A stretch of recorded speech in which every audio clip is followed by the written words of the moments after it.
Good morning, everybody. My name's Christopher Weaver from Ascot Headshots, and I am an international award-winning portrait photographer and headshot specialist.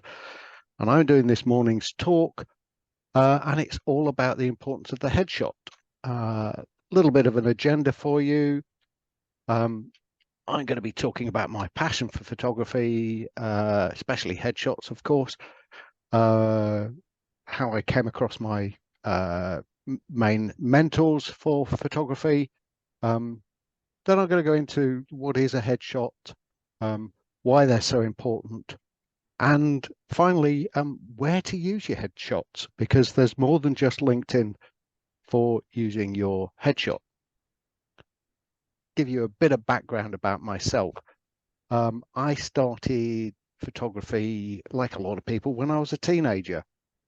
I had my first commercial bit of work when I was 17, whilst I was doing an apprenticeship in electronics. We had a project going on and I took some pictures of it and sold them and got paid my expenses for it. But mainly in the early years, pre-2016, most of my work, photography-wise, was round about doing gardens and landscapes. Love National Trust properties, love National Trust buildings, etc., etc. And I was lucky enough to get one of my pieces published in Time Out magazine. That was 2015, the London version of the Time Out magazine. And also that piece was then published by the Royal Parks, who look after Richmond Park and such like. And I'll show you that picture in a moment. From 2016 onwards, I started doing some other things. I did my first studio shoot. I shared a shoot with another photographer who, showed me the ropes a little bit on how to do a shoot with a model. That was great fun. My pictures were absolutely appalling, but I enjoyed it. I then did a studio lighting workshop over in Wokingham. But then 2016 was a fairly major year for me. I got made redundant. I'd been 28 years with the one team company. We'd been through many different mergers and acquisitions, but it then led me to think, what am I going to do? It did give me the opportunity to do my first set of headshots, though, because I managed to do headshots for quite a few of the people who also got made redundant. So, from there, I spent some time just trying to figure out what I wanted to do. I didn't really fancy going back into corporate life. And let me just show you this. This is the picture, Isabella Plantation. That was actually 4 images put together. And that was my first piece of published work. It was a panorama taken just at the right time of one of the pools with the azaleas around it. It's lovely. If you've never been there, it's in Richmond Park. Late April, early May. It varies a little bit from year to year. Definitely recommend going there to just to look at that. My passion for photography then continued 2017, trying to find my niche. I tried all sorts of different things, hotels, did a school prom shoot, did some product photography, some food photography. And I did a second lighting workshop. This was much better than the first one I did. And we went through various different portrait lighting setups with 2 models and such like. And I discovered something. I discovered I really loved photographing people. What also happened at that time was I came across this book. I hope you can all see that. And the book is called The Headshot, and it's by a gentleman by the name of Peter Hurley. Now, Peter Hurley happens to be regarded as the #1 headshot photographer in the world. And I read the book and was reasonably interested. And then I bumped into somebody on LinkedIn who said that I should join his online platform, which is called the Headshot Crew. Now, the Headshot Crew is an education platform. It's a mentoring platform. And it's also a platform where anybody who isn't a member can go and find a headshot photographer anywhere in the world. because that's how wide his influence has been. So I joined that and started getting on quite well with that. And then, carried on doing some photography. And I got my first headshot client in December 2017. Really thrilled with that. And in 2018, circling back to Peter Hurley, I had the opportunity. He was coming to Europe. So because he's based in New York, he was coming to Europe to run a workshop. So I immediately signed up for that. Went along to that. That was in Dublin. Had an absolute great time. Changed everything I did about doing headshots from what I'd learned from him. And I came away, had a think about it, and that's when I formed Ascot Headshots. That was 2018. Went along really well after that until COVID. And then COVID came along. And you know what? For all of us, our online presence became even more important. It was a little more difficult for me because I couldn't actually shoot people at that time, but it has brought to us why we all need headshots for our online presence. So some facts about headshots. Oh, by the way, that picture was taken by Peter Hurley at that workshop I went to. So that's not a selfie. So first impressions count. They really do. Your profile image is the first thing new clients and suppliers will see. Your profile image is also your most viewed image when it comes to social media. Every post, every share, every like, every comment has a little version of your profile image. And people make an instantaneous, split second, probably about 0.7 of a second decision about people based on their profile picture. Terrible, isn't it? We're all so quick to judge, but that's just human nature. Couple of interesting stats for you from LinkedIn, for example. They say that profiles with headshots get 19 times more views than those without, and those with professional headshots get 14 times more connection requests. Continuing on with the random facts about headshots for professional services companies. Meet the team and about page is an integral part of the building know, like, and trust. What does that say about you? Well, if there's no images, or there's missing images, or there's just a random bunch of selfies, what does that say about how you care about your company? What does that say about, well, if you don't care about your company, do you care about your clients? I mean, it can be quite off-putting. You know, nice polished website, absolutely appalling staff pictures. It's, you know, I don't know why people do it. I see it all the time, and they are really missing part of that building, that know, like, and trust. Because you've got to remember, people do buy from people. So, what is a headshot?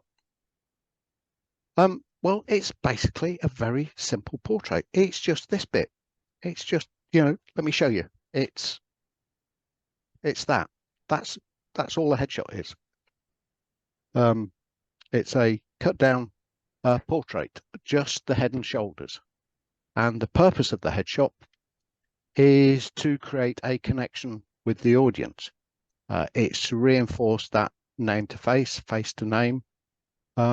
And as I've always said already, it helps build that know, like, and trust. Every time you see that picture come up, you're going to go, I know who that is.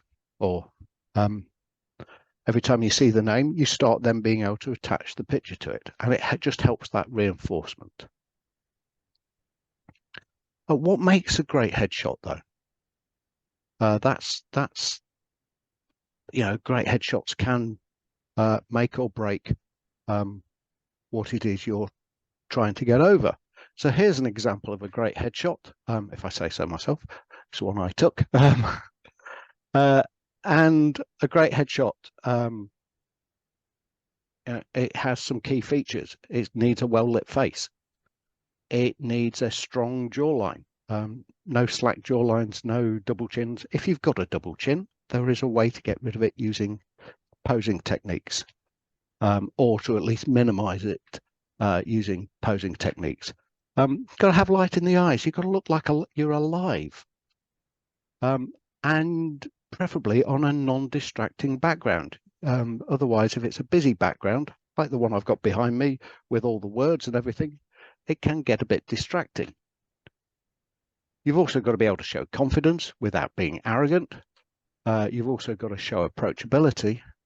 And here is the biggest key. The biggest key thing is you need that eye contact, because you need to be making eye contact with your audience.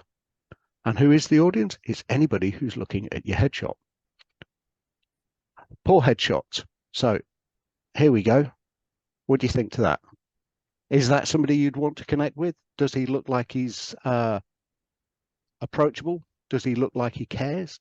I mean, to me, he looked like, with no eye contact, the sunglasses on, looking away, disinterested, and he's actually merging with the background. The color of the background is matching his skin tone.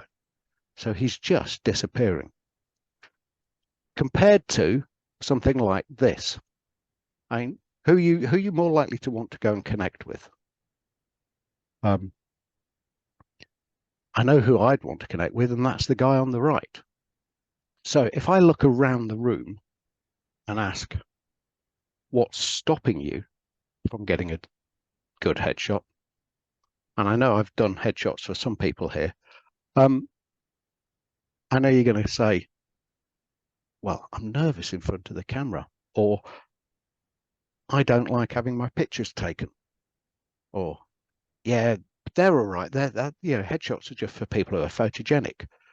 Well, everybody who come to me, well, 80% of people who come to me say one of those three things, that they're nervous, that they don't like having their pictures taken, and they don't feel photogenic. Even more so when I haven't spoke to them up front and I'm doing them blind. By that, I mean, when I do team shoots, I haven't spoke to everybody in the team before I turn up. I've spoke to the person who's organizing it. So the team members are turning up completely, really unprepped by me beforehand. And, that 80% figure goes a lot higher. For example, recently, one lady I was doing headshots for as a team, she turned up. She looked at the test shot that I took, because I always do a few test shots. She looked at the first test shot and she said that was way better than her previous two, any of the pictures from her previous two headshot sessions she'd had done in the US.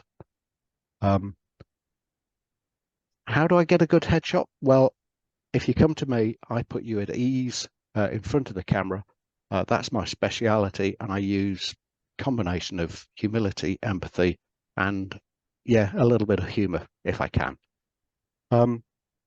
I'll just show you some examples of a nervous client. So this is a nervous client, and these are genuine testimonials that have come my way. Nervous about having professional headshot taken. Christopher immediately put me at result at ease. And that was the result. Does that look like a nervous person to you? Second one here, somebody who didn't like having their pictures taken. She had so many great shots that it was hard for her to pick out which one she actually wanted. Does that look like somebody who doesn't like having their picture taken? And finally, somebody who didn't think they were photogenic.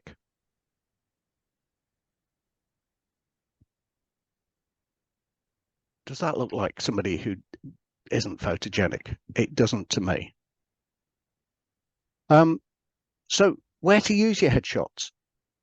Well, that's an interesting one. And it's something I share with my clients, is I have this huge long list that I send out. It's growing all the time. It's up to about 25, 30 items on this list, and it's part of my communication with the client, and I let them know where they can make use of your headshot. So if you've got a pen and paper, you might want to write some of these down. But before I do, don't use the same image everywhere. You might want to have a collection of images so you can change it up, so you use different images for different touch points. Uh, but all those images should be taken around about the same time, because if you've got the change hairstyle or change hair color or something like that, it looks a bit odd having all your pictures slightly different. Doesn't mean to say you can't change outfit or lighting or that sort of stuff. So social media profiles, they're the obvious ones. LinkedIn, Facebook, TikTok, Instagram, X or Twitter or whatever it is today. Social media banner pages, you know, put your picture in your banner along with some text about your company name, etc. Messenger apps, WhatsApp, Telegram, whatever it is you're on. Email footers. Use a smaller version of it in the email because nobody likes getting big emails with big pictures in. Business cards. I've already showed you business cards with images on. They're really good because they help reinforce reconnect your picture with the name for when that person you've given it to has walked away and looks at the cards 3 days later. Website, about me, meet the team page, etc. Newsletters, blog posts, networking sites. Who here has their profile image up on the Omni website? Chamber of Commerce, wherever else you network, and essentially any touch point you have with a potential client should have or can have your profile picture.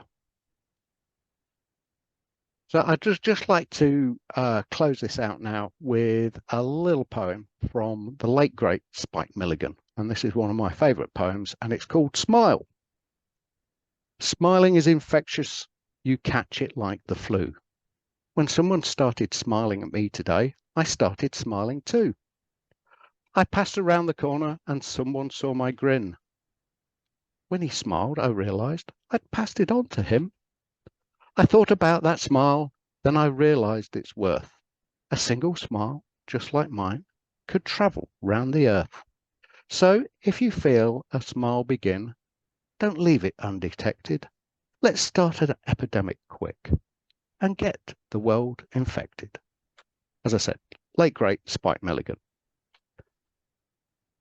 Everybody needs a headshot.